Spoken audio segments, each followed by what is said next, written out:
오늘도 말씀의 은혜가 우리의 심령 가운데 넘쳐나기를 주님의 이름으로 축복합니다. 오늘 우리 유치부에 반가운 친구가 와서 참 마음이 흐뭇했습니다. 우리 이영만 집사님, 김미란 집사님 딸이 하윤이라고 하는 친구인데, 얘가 2019년 5월생입니다. 2019년 5월에 태어나서 코로나 전에 엄마한테 안 껴가지고 교회 겨우 나오던 그런 친구였는데, 오늘 왔는데 보니까 5살이 됐습니다. 5살이 돼가지고 얼마나 말도 잘하고 또 활발하고 명랑하게 하는지, 그 친구를 보면서 그런 생각이 들었습니다. 강아지는 키워도 아무리 3년, 10년, 15년 키워도 말 한마디 하지 못하는데, 애는 키우면, 사람은 키우면 4년, 5년 지나니까 얼마나 큰 어린이가 되어서 나타났는지 참 반가웠습니다. 오늘 우리 중고등부 친구들도 같이 예배드리고 있는데요, 우리가 교회 학교를 통해서 다음 세대를 키우는 것도 그렇다고 생각합니다. 사람을 키워내는 것, 한 영혼을 또 믿음으로 키워나가는 게 참 중요하구나라는 생각을 다시 한번 하게 되고, 우리 하윤이를 보면서 그런 생각을 했거든요. 얘가 5년, 4년, 이제 코로나 기간 동안 한 4년 정도 기간 동안 저절로 큰 게 아니겠죠.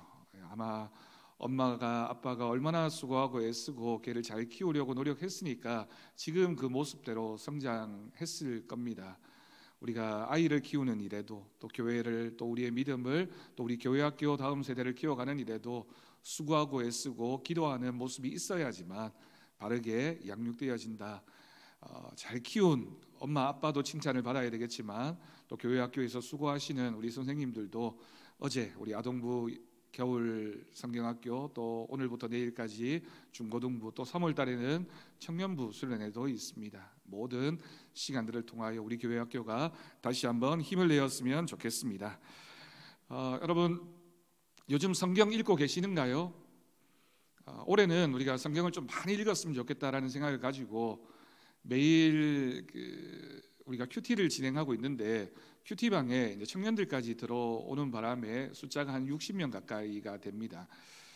재미난 건 청년들이 들어오기 전에도 저는 늘 몇 명쯤 하나, 누가 하나 이렇게 불꽃 같은 눈으로 보고 있는데, 늘 30명 정도 하더니만 청년부가 한 8명 들어오니까 이제는 좀 많아지겠구나 했더니만 또 여전히 30명 정도가 하고 있어요. 참 이상합니다. 그죠? 청년들이 참여해서 분명히 하고 있으면 숫자가 늘어나야 되는데 왜 안 늘어나고 똑같은 숫자인지 참으로 궁금합니다. 정말 궁금하고 꼭 이유를 밝혀내고만 싶은 마음이 굴뚝 같지만, 제가 뭐 판검사도 아니고 이유를 밝힐 수는 없고 해서 가만히 그냥 기도하는 마음으로 지켜보고만 있는데요, 열심을 내어서 말씀을 더 가까이 하고, 성경 통독하시는 분들도 오늘 또 한 분 일도 가셨다고 이제 사무실로 연락이 왔던데, 우리가 100도옥이라는 숫자가 목표인데요, 열심히 우리 온 성도들이 함께해서 성경을 읽어 나갔으면 좋겠습니다. 그 성경을 읽는 방법이 여러분 참 다양하게 있습니다. 통독하는 방법도 있고요. 그러니까 처음부터 끝까지 창세기부터 요한계시록까지 쭉 읽어가는 고전적인 방법이 있습니다. 제가 아는 연세 드신 권사님 한 분은 집에다가 아예 성경을 읽는 뭐라고 해야 될까요? 장소 겸 기구를 딱 만들어 가지고 거기에 딱 앉으면 성경을 읽을 수 있게끔 의자, 책상, 뭐 이렇게 성경 높이 조절할 수 있는 것까지 해서 읽는데, 이분이 평소에 적게 읽으면 1년에 12독을 하시고 조금 많이 읽으면 15독 정도를 하십니다. 이 말은 그냥 밥 먹고 앉으면 이제 성경을 읽는다, 이런 뜻이 되는 거죠. 그렇게 열심히 읽는 분이 계시는데, 그렇게 읽는 방법도 있고요. 이제 고전적인 방법이고, 아무래도 현대인이나 젊은 분들은 가만히 한 곳에 앉아서 성경을 읽기가 어려운 분들은 두 번째 방법인데요, 청독하는 방법도 있습니다. 청독이라고 하는 건 요즘 이제 스마트 기기나 뭐 음원이나 이런 게 워낙 잘 나와서 성경을 읽어주는 어플리케이션이나 아니면 이런 MP3 파일이나 이런 게 많이 있습니다. 우리가 읽는 성경은 개역 개정 성경인데요, 이것도 쭉 읽어 나가면 100일 완성, 뭐 300일 완성해서 매일 읽을 분량을 이렇게 나누어 주고, 그거에 따라서 읽어 나가기만 하면, 이제 듣고 눈으로 보면서 읽기만 하면 이제 뭐 100일 동안, 300일 동안 읽을 수 있는 성경 어플이 있습니다. 추천드리기는 가피풀 성경이라고 제가 이걸 뭐 파는 것도 아니고요. 소개만 해드리는 겁니다. 스마트폰에 들어가서 가피풀 성경 이렇게 검색하시면 거기 들어가면 성경 통독할 수 있는 이제 그걸 설치할 수 있게 돼 있습니다. 요즘은 다 저작권이 있어서 물론 뭐 4,000원, 6,000원 이렇게 버전마다 이렇게 구입을 해야 되는데 개역 개정 성경 음원을 읽는 방법이 있고요. 조금 이제 교회 다닌 지 오래되지 않으셨거나 성경을 많이 읽으시지 않은 분들은 쉬운 성경이라고 하는 또 버전이 있습니다. 쉬운 성경 번역을 찾아서 그걸 이제 다운로드 받아서 읽으시면 처음 이제 교회 다닌 지 얼마 되지 않았거나 성경을 많이 안 읽으신 분들은 정말 실감나게 연기자들이 연기하는 음성을 들으면서 성경 전체를 읽을 수 있는 방법도 있습니다. 아무리 좋은 방법이 있어도 본인이 읽으셔야 되겠죠. 청독도 하고 통독도 하고 어떤 분들은 필사도 하고 여러 가지 다양한 방법으로 읽을 수 있으니까 꼭 한 해 동안 성경 1독 이상씩 꼭 해갈 수 있기를 바랍니다. 자, 오늘 출애굽기의 마지막 말씀이고요. 제목은 회막을 봉헌하다. 성막이라고 하는 것이 이제 하나님 앞에 드려지는 그 마지막 장면을 기록하고 있는 말씀이 되겠습니다. 출애굽기는 창세기 다음에 구약 성경의 두 번째 성경이고요. 우리가 창세기, 출애굽기를 포함해서 레위기, 민수기, 신명기 요 5권의 성경을 모세오경이라고 하는데 모세오경의 가장 핵심이 되는 책이 바로 출애굽기이고 또 출애굽기에 기록되어져 있는 모든 사건들과 말씀들은 구약 성경 전체의 뼈대가 되어지는 말씀이라고 할 수 있습니다. 그래서 우리가 아주 오랜 기간 동안 작년부터 오늘까지 해서 출애굽기 40장 전체를 장별로 쭉 이렇게 공부를 해왔고 오늘이 이제 마지막 시간 40장 전체 말씀이 되겠습니다. 자, 1번입니다. 오늘 본문 전체를 읽고 특별하게 느껴지는 것이 있으면 말해봅시다. 여러분 성경을 다 펼쳐 놓으시고요. 출애굽기 40장 전체를 펼쳐 놓으시고 유인물을 참고하셔서 들으시면 되겠습니다. 오늘 본문 전체를 읽고 특별하게 느껴지는 것, 아마 여러분들 각자가 읽으면 각자가 느껴지는 마음들이 다 다를 겁니다. 어떤 부분이 좀 특별하게 느껴지는 부분도 있고 어떤 부분은 그냥 조금 어려워서 그냥 넘어가는 부분도 있겠죠.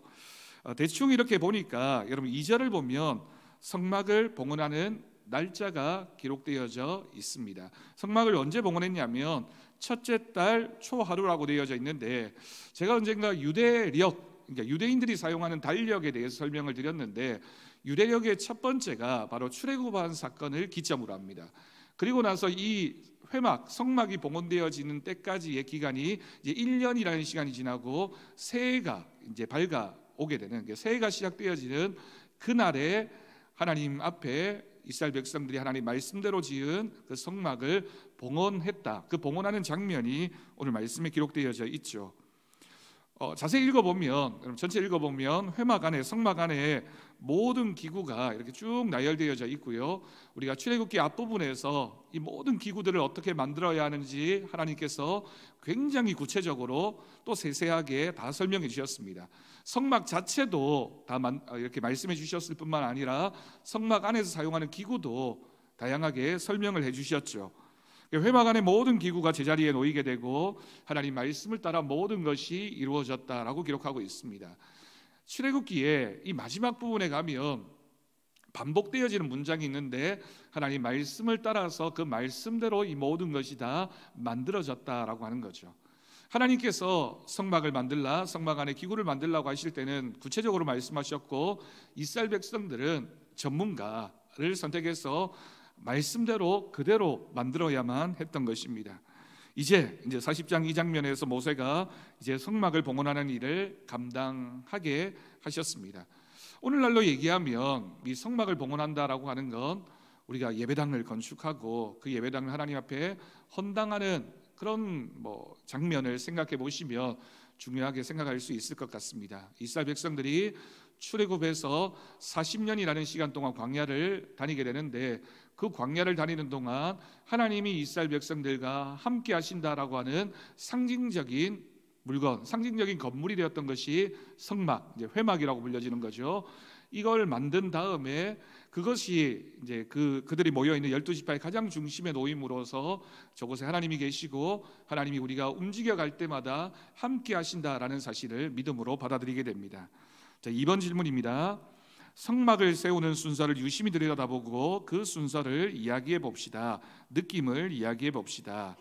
자, 시내산 정상에서 한참 전의 일입니다. 시내산에 이스라엘 백성들이 도달했죠. 출애굽한 다음에 홍해를 건넜고 우리가 알고 있는 것처럼 마라, 엘림 등등 해서 쭉 시나이 반도 아래쪽으로 내려가서 시내산이라고 불려지는 한 산에 도달하게 됩니다. 그리고 모세가 그 산 위에 올라가서 십계명을 받게 되죠. 그리고 십계명을 받으면서 동시에 하나님께서 모세를 통하여 이제 성막을 이렇게 지어야 된다라고 말씀하시던 그 내용도 우리가 출애굽기에서 읽었습니다. 성막 건립과 관련된 모든 모양과 양식을 가르쳐 주신 겁니다. 이제 이스라엘 백성들이 준비를 다 마쳤습니다. 성막을 세우고 기구들을 비치하고, 특별히 보면 이 말씀을 보면 성막 기구들에다가 성막에 사용되어지는 기구들을 다 만든 다음에 거기에다가 어떤 행동을 한 게 기록되어져 있죠. 뭘 했습니까? 성막 기구들에 관유라고 하는 기름을 발라서 거룩하게 했다라고 기록하고 있습니다. 이 관유라고 하는 건 이스라엘 백성이 제사를 드릴 때 제일 마지막에 붓는, 잔에 담아서 붓는 기름을 드리는 예식인데, 이 관유를 발랐다, 기름을 발랐다라고 하는 건 어떤 의미가 있냐면 하나님의 영, 신약적인 표현으로는 성령님이 되겠죠. 성령 하나님께서 이 모든 기구들과 성막 가운데 함께 하신다라고 하는 성령님의 임재를 상징하는 것이 기름을 바르는 일이었습니다. 그래서 하나님께서 여러분 성막 기구들에만 기름을 바르게 하신 것이 아니라 왕이나 제사장이나 선지자를 세울 때에도 그 머리에 기름을 붓게 하셨습니다. 기름을 부었다라고 하는 건 오늘 표현으로 하면 기름을 바르는 것과 마찬가지입니다. 어떤 의미가 있을까요? 하나님 앞에 드려진 그 제사장, 선지자 또는 왕이 하나님 앞에 기름 부음을 받고 기름이 발라져서 거룩한 존재가 되어서 하나님 말씀에 순종해서 주어진 책무를 감당한다라고 하는 의미가 있습니다. 근데 이 왕과 제사장 그리고 선지자 삼중의 역할을 감당했던 신약의 한 인물이 계시죠. 누굽니까? 예수님이시잖아요. 예수님의 또 다른 이름이 그리스도라고 하는 이름인데, 이 그리스도라고 하는 이름의 뜻이 뭐냐면 기름 부음을 받았다라는 뜻이 있습니다. 그러니까 예수님이 기름 부음을 받아서 자신에게 주어진 메시아의 사명을 감당하셨던 것처럼 오늘 신약 시대에는, 오늘 우리 시대에는 누가 또 기름 부음을 받을까요? 우리 성도들이 성령님의 임재, 성령님의 기름 부음을 받아서 우리도 거룩한 존재가 되어서 하나님의 능력을 따라 살아가게 되는 것, 하나님의 기름이 우리에게 발려질 때 우리는 거룩한 존재가 됨을 믿습니다. 제사장 직분을 수행할 아론과 그의 아들들에게 위임했습니다. 모세가 여호와의 지침을 따라 그대로 이행했다라고 기록하고 있고요. 모든 일이 이스라엘 자손들의 순종과 헌신을 통하여 여호와의 명령대로 그대로 거룩하게 성취되어지는 장면들이 기록되어져 있습니다. 전체 성막의 기본 구조를 세웠던 것은 모세이고요. 또 지성소와 성소와 성막들을 차례대로 구성하게 됩니다. 이스라엘 백성들은 여러분 이제 회막, 성막이 지어지게 되면 입장하는 순서가 어떻게 될까요? 밖에서부터 그 바깥들 문을 열고 들어가면 그 가장 성막 안뜰에 들어가게 되고요. 그 뜰에서 조금 더 들어가게 되면 성막 입구에 다다르게 되고, 성막을 통과하게 되면 이제 지성소라고 하는 곳에 들어가게 됩니다. 그런데 이 성막을 지을 때는 거꾸로 지성소를 먼저 만든 다음에 그 주변에 성막을 만들고 가장 마지막에 테두리, 이제 천막을 치는 일이, 그 울타리를 치는 일이 이루어졌습니다. 성막에 여호와의 영광이 임했다라고 기록하고 있고요. 시내산 언약에 따라 나는 너희의 하나님이 될 것이며 너희는 내 백성이 될 것이다라고 하는 그 중요한 구약의 언약의 성취가 바로 이 성막이 하나님 앞에 드려짐으로 완성되어졌다라고 우리는 40장을 이해할 수 있습니다. 자, 3번 질문입니다. 봉헌이 끝났을 때 일어난 사건을 이야기해 봅시다. 중요한 말씀이죠. 오늘 우리가 조금 전에 읽었던 본문 말씀입니다. 출애굽기 40장 34절에서 38절까지를 봅니다. 34절입니다. 구름이 회막에 덮이고, 구름이 성막에 덮였다라고 하는 건 어떤 의미가 있습니까? 이 구름이라고 하는 건 여호와가 찾아오셨다, 여호와 하나님이 이스라엘 백성들 가운데 함께 하신다, 회막에 덮이고 여호와의 영광이 성막에 충만했다라고 기록하고 있습니다. 35절, 모세가 회막에 들어갈 수 없었으니 이런 구름이 회막 위에 덮이고 여호와의 영광이 성막에 충만했다. 그러니까 하나님께서 그 가운데 임재하시면 누구라도 하나님이 오시는 그 순간에는 들어갈 수가 없었다라고 하는 겁니다. 1년에 한 번 대제사장만 지성소에 들어갈 수 있는 시간이 있었습니다. 36절입니다. 구름이 성막 위에서 떠오를 때에는 이스라엘 자손이 그 모든 행진하는 길에 앞으로 나아갔고 구름이 떠오르지 않을 때에는 떠오르는 날까지 나아가지 아니하였다라고 기록하고 있습니다. 여러분 이 장면을 한번 생각해 보십시오. 구름이 회막 위에 덮이고 여호와의 영광이 성막 가운데 있으면 그러면 이스라엘 백성들이 그곳에 계속해서 진을 치고 머물러 있다가 성막 위에서 구름이 떠오르게 되면 이스라엘 백성들이 이제 앞으로 나아가는 장면이 35절과 36절에 기록되어져 있습니다. 38절입니다.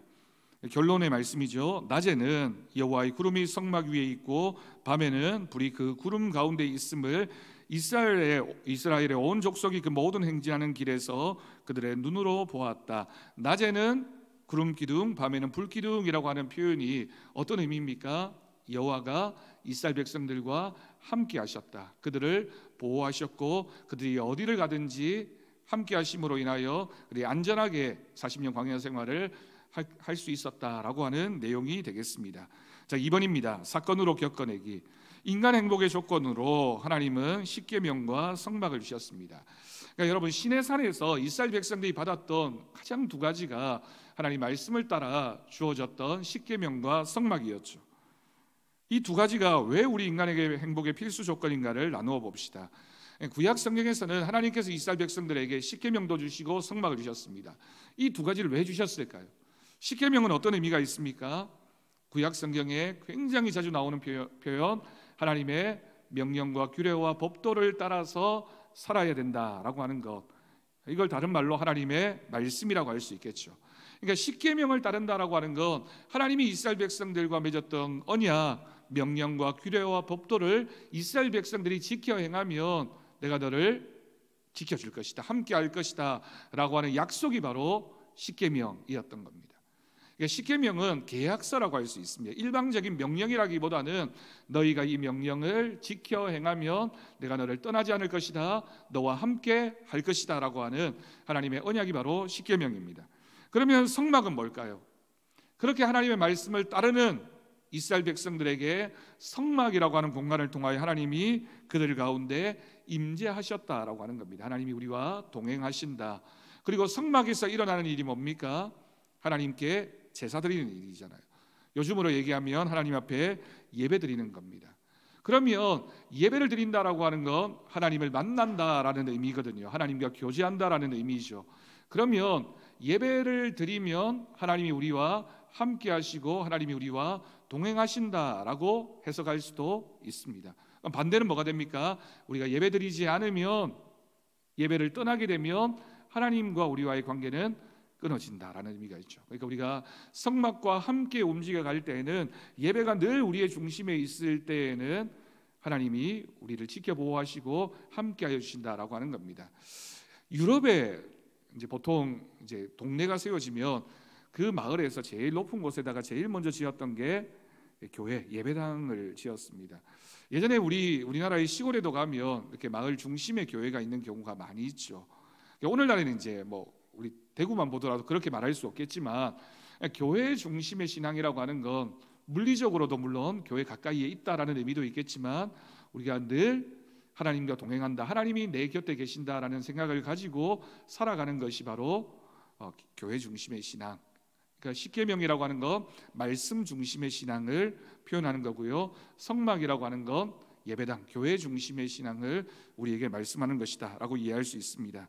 결국 종합하면 하나님의 말씀을 따라 순종하는 삶과 예배는 하나이다라고 하는 겁니다. 그러니까 우리가 살아가는 신앙인으로서 살아가는 것과 우리가 하나님 앞에 드리는 예배는 하나입니다.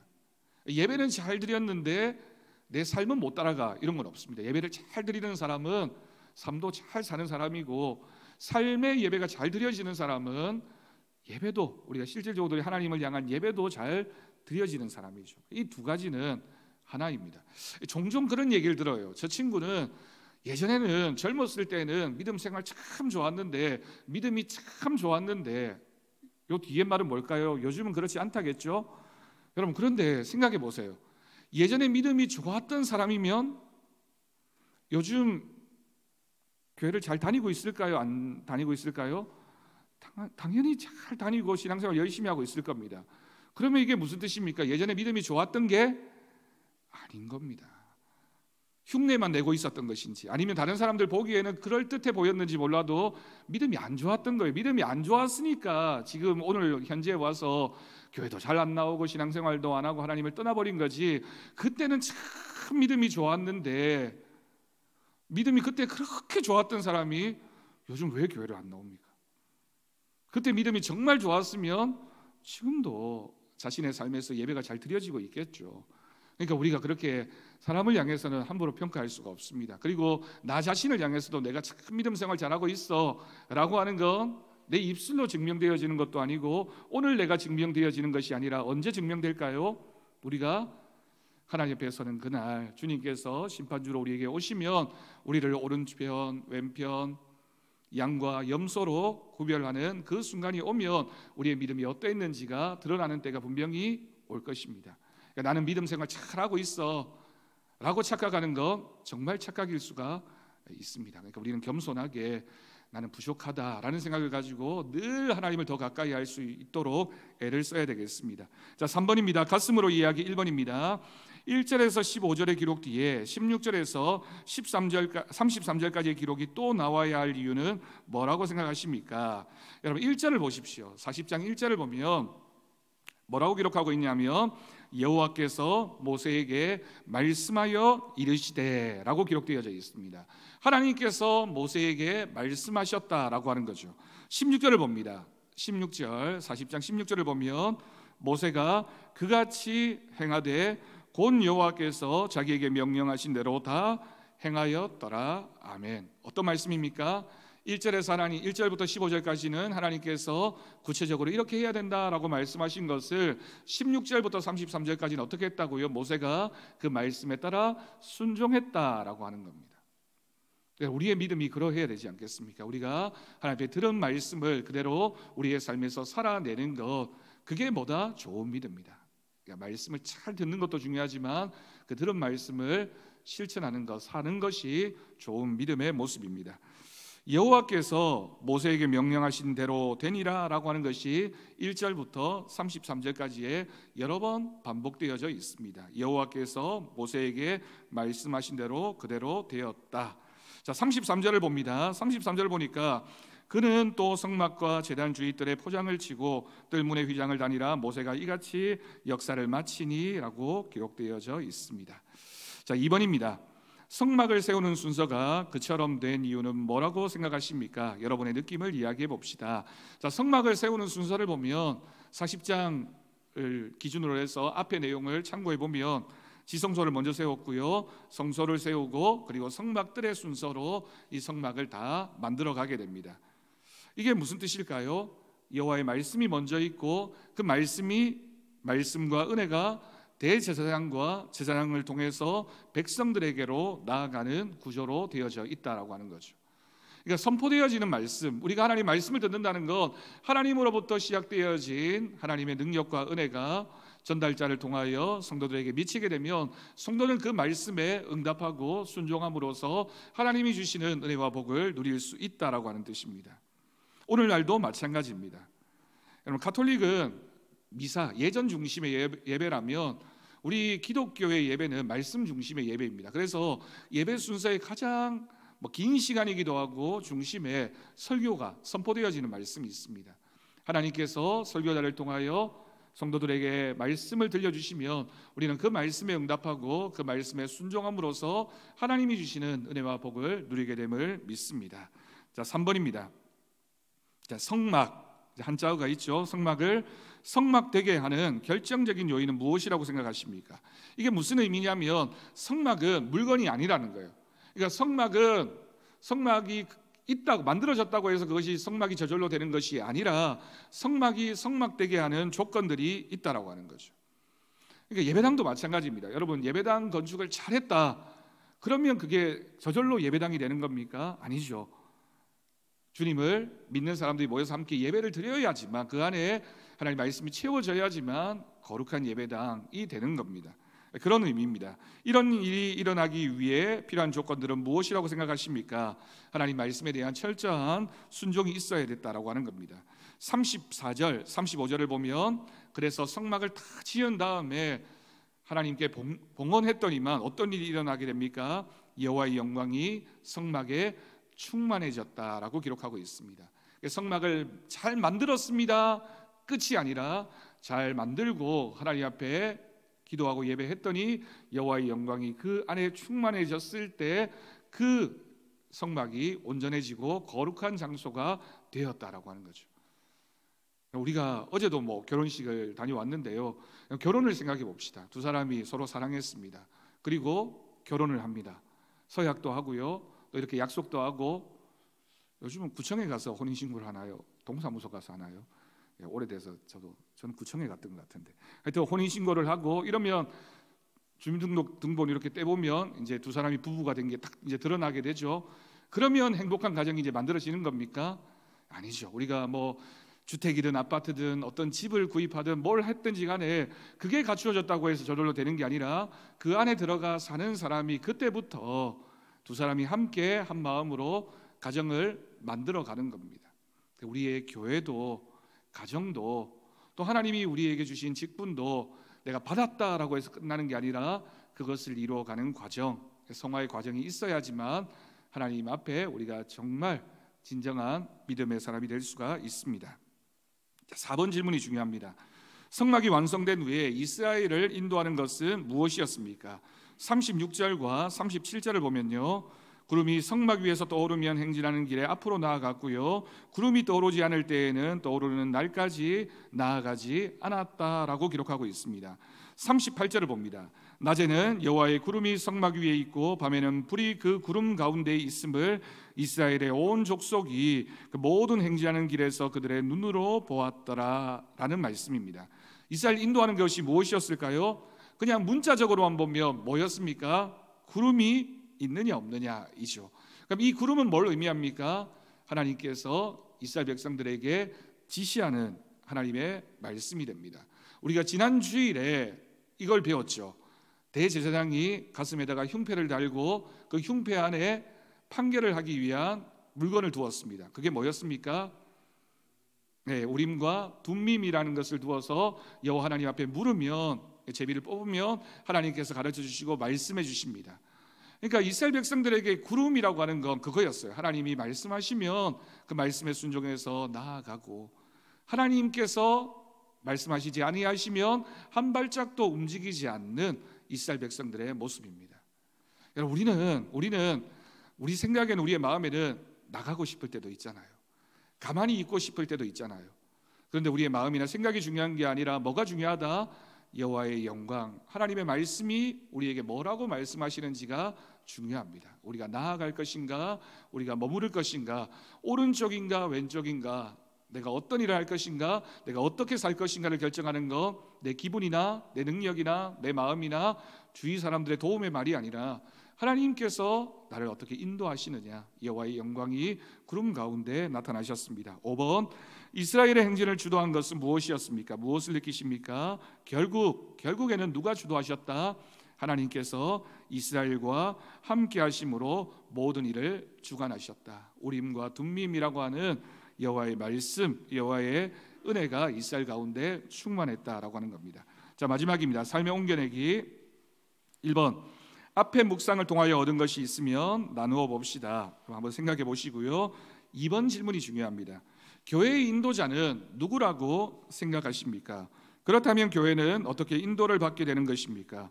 교회가 하나님의 교회가 되기 위하여 우리는 무엇을 해야 하는지를 나누어 봅시다. 교회 인도자는 누굽니까? 담임 목사인가요?